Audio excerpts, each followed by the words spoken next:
Is it going? Hello, everybody. Welcome to the Trailer Trash Tim channel. What would I do if I were advising Donald Trump? Thanks, everybody, for coming today. I'm glad you're here with me. I'm in my little makeshift studio because I wanted to be hands-free because I got some stuff on the board that I may have to use. The reason I'm doing that is because of YouTube restrictions on things you can say. I'm just not sure what you can or cannot say. So there may be a little bit of time where I have to write some things down. Maybe not. We'll just see how it goes. Hey, before I go any further, thanks for being here. If you would please give me a big thumbs up on the video down below. Hit the big thumbs up button and like the video. If you've not yet subscribed to the channel, this would be a great time for you to go ahead and hit that subscribe button and join the growing channel. I would really appreciate that. All the relevant links are down below. The link for the video where you can share it with your friends and family and social media and whatnot. Buy me a coffee, addresses, my link to X or Twitter, all that is down below. Check that out. I would appreciate it. Now, what would I do if I were advising Donald Trump? I want you to imagine a scenario. This is a little far-fetched, but not really. Let's imagine that tomorrow the Attorney General for the state of Alaska announced that he or she was offering up an indictment of Donald Trump. What should he do? Now, Trump is generally at Mar-a-Lago in Florida, and now he's been indicted in Alaska. What should he do? Now, he's been indicted, as far as I know, 4 times in New York and Atlanta. I think in Miami. I think it was twice in New York. And every time he gets indicted, he just hops on Trump Force One and goes up there and gets himself booked and, turns himself in.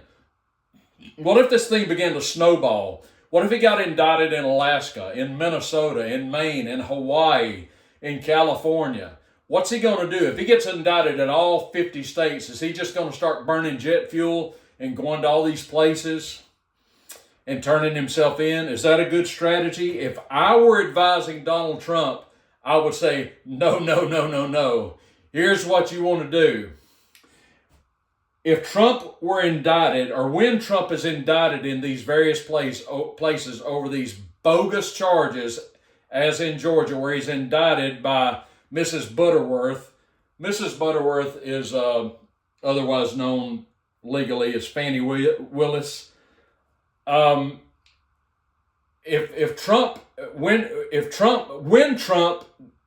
turns himself in on these bogus charges, he is perhaps inadvertently validating this illegal, bogus process. He shouldn't be doing this. I got a lot of notes down, so bear with me because there's a lot of things I want to cover. Trump should not turn himself in. This is a mistake that he is making. Trump needs to be fighting this nonsense instead of complying with it, because when he complies with it, he's validating it. And that's a mistake as far as I'm concerned. Trump needs to fight it. Here's what Trump needs to say. Trump needs to say, if you want me, come and get me. He needs to fight, because here's the difference in the left and the right in the United States. The left or the right plays by the rules, generally speaking. On issues like this, they play by the rules because, they want to maintain their dignity. The left plays dirty. The left says to hell with the rules. The left has their goal and they go out and get it by any means necessary. They don't care who they take down. They don't care who winds up in a ditch. They don't care who winds up committing suicide with 2 in the back. And you can't beat these people by playing by your rules. And that's what Trump needs to do. He needs to get down and dirty with these people.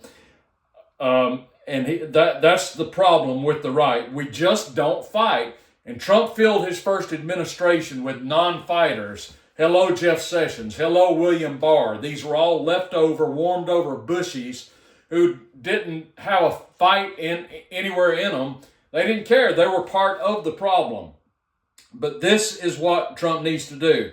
Do you remember in the last 4 to 5 years, we've had all these riots in America. People out in the streets just wreaking havoc. compare them to the ones, I'm trying to be careful here, compare them to these people, okay, who were in Washington on that day. What's the difference? Well, the difference is a lot of these people are in jail, rotting in jail in D.C. to this day. And a lot of the people who are doing all this other mayhem around the country in different hot spots like Milwaukee and St. Louis, nothing's happened to them, right? Not a blooming thing has happened to them. So I would tell Trump, do not turn yourself in. Don't play their game. Make them come and get you. Embarrass them. Embarrass them. Trump should have said to Mrs. Butterworth, if you want me, come and get me. That's what he should have done. Because here's what happens. If Trump refuses to turn himself in, then Mrs. Butterworth would have to call the governor of Florida, follow me here, and she would have to request that the governor of Florida extradite Trump from Mar-a-Lago back to Atlanta. And that puts DeSantis in an unenviable position, doesn't it? Do you really think DeSantis then would send state troopers to go and get the former president to be extradited to Atlanta? In other words, Trump needs to beat them at his own game. I'm surprised he hadn't figured this part out. But then again, I'm not advising him. I wish I were. This is not unprecedented. Back in 1967, Jim Garrison had a trial going in the Orleans Parish, and he requested that some people he wanted to indict be extradited from the state of California. But the governor of California told Garrison no. You know who that man was? That was Ronald Reagan. Ronald Reagan said, no, I'm not extraditing him to Orleans Parish. Whether he should or not is not the issue. The fact is, he did not. Folks, we have got to fight. You cannot voluntarily walk into the ovens. You know what I mean? My Trump just fell down. Hey, I can't have that. Hold on here, Mr. President. Get back up there. That's right where he belongs, right? You can't cooperate with these people. You remember the movie, and you can't be afraid of them. You remember the movie The Wizard of Oz? Dorothy and the Three Stooges go up to Oz to meet the great Wizard of Oz, and they're all just terrified of him. The Cowardly Lion and the Scarecrow and the Tin Man, they're all just terrified of the Oz, the great Oz. But it took a little girl to expose the great Oz as being nothing but a fraud and a charlatan.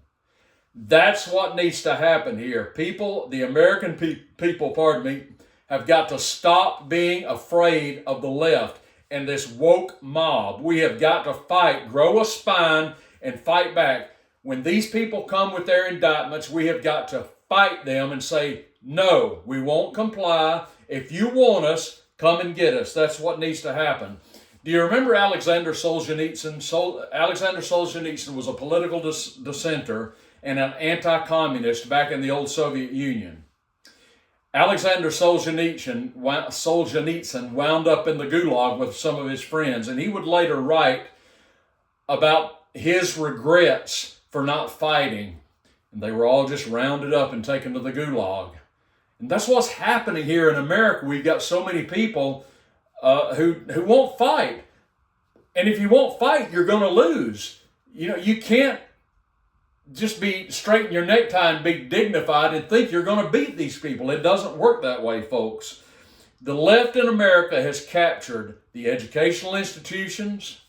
They have captured corporate boards. Hello, Bud Light. They have captured government.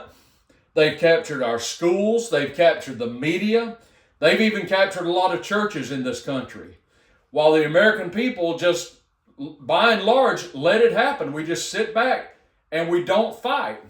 You've got to fight. We've got to fight back. The GOP is made up of a bunch of zombies right now. They're not engaging. They're not standing up. I didn't watch the debate, quote unquote, the other night, but from what I understand, nobody was even asked about these indictments. Nobody was even given a chance to show that they really don't have a spine. All these goofballs that are running for president, other than Trump, They want him gone. They don't have any problem with this. That should not happen. What else I would tell Donald Trump is simply this. You need to go every day. Take the cameras every day. Take cameras with you and go stand on the steps of the Supreme Court and just bang on the door. Take your fight to the court. Take your fight to the Supreme Court and bang on the door every day until somebody lets you in, because he needs to appeal this thing all the way to the top. You can't pussyfoot, as we used to say. You can't be stagnant, and you can't be docile, and you can't be a pacifist. These people are playing dirty. They are playing hardball, and the GOP is just playing by the rules. But that isn't working out very well for us, is it? Donald Trump needs to fight. He needs to get down in the gutter, not do this by their rules. I'm not suggesting that he go out and break flagrant laws, but he could go to the Supreme Court every day and bang on the door and say, listen, we got a problem, and you people need to rule on this once and for all. He needs to fast track this thing all the way to the top. Where I got disappointed in Donald Trump the first time was this. You know, Trump got famous on his old show, The Apprentice, and he got famous for firing people, right? You're fired. And I was thinking when he came into office that he was going to start doing that he was going to start firing people left and right. But he didn't do that. He did fire Comey, to his credit. But I'm telling you, there should have been mass firings when he assumed the presidency the first time. There should have been bureaucrats lined up at the unemployment office, and he didn't do that. I hope he has learned his lesson, because that's what needs to happen. Should he assume the presidency again, Donald Trump needs to go in with you-know-what blazing, and he needs to start firing people left and right. He needs to surround himself with people that are not swamp creatures, that are lifelong members of the establishment, that are lifelong bureaucrats who are unelected. You can't get rid of them. The only way to get rid of them is to fire them. That needs to be his mentality. But it is time for him to fight, and fight dirty. And I'm talking about doing what I'm saying. You can't fight Mrs. Butterworth according to her rules. You've got to grow a spine and say, no, if you want me, come and get me. Throw it to DeSantis. Put DeSantis on the hot seat. You know, it's too late now for that particular scenario, but what is to stop all the attorneys general of all the other states from doing this same thing? I mean, it's like a feeding frenzy now. It's like other blue states are going to want to get in on the action. You know, Trump is indicted for challenging an election. What is illegal about that? I can't get anybody to explain that to me, and because there is no explanation. It's no crime to challenge an election. Hillary did it. Stacey Abrams did it in Georgia. Al Gore did it. It's not unprecedented. Al Gore's not been indicted. There's no mugshot of Hillary. Stacey Abrams is still out there running around telling people she won the election. No retribution for them whatsoever. It's only Trump who says the election was... Got to be careful. Got to be careful here. It's only Trump. He needs to fight, and he needs to fight now. He also needs to hire me to be his advisor, because I got to tell him what's what. Hey, listen, I'd like to hear your comments down below. Let me hear what you've got to say. Everybody have a great day. I hope you are well. Trailer Trash Tim, over and out.